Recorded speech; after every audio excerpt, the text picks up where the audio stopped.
সরকারের মৌলিক অধিকার হারিয়ে ফেলেছে।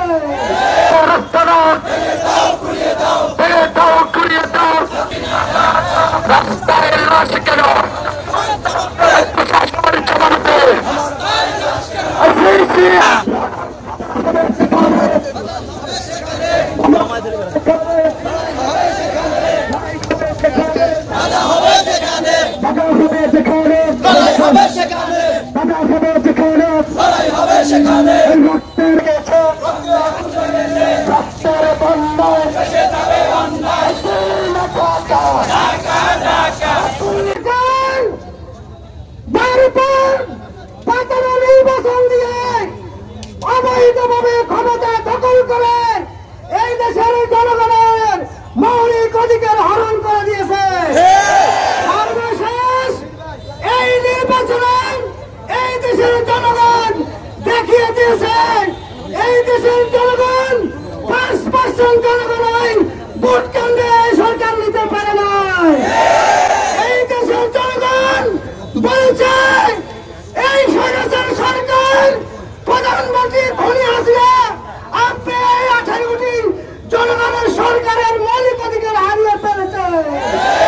সুতরাং যেই ছাত্রদের নিরীহ ছাত্রদের উপর গুলি হয়েছে এই ছাত্রলীগ রাজনীতি করার অধিকার এদেশে হারিয়ে ফেলেছে।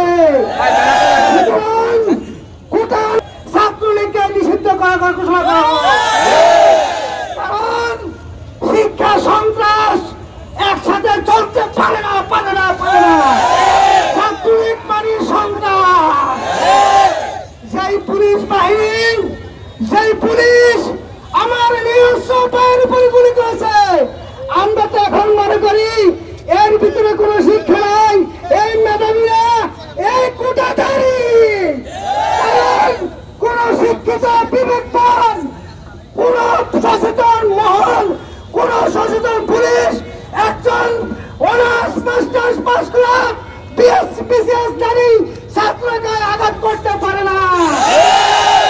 কোটাধারী পুলিশদেরকে বাছাই করতে হবে, তাদেরকে জনগণের সম্পর্কে গণতন্ত্র দিয়ে উপযুক্ত বিচার করা হবে ইনশাআল্লাহ। আল্লাহ তাআলা আমাদেরকে দাবি আদায় না হওয়া পর্যন্ত রাজপথে থাকার তৌফিক দান করুন।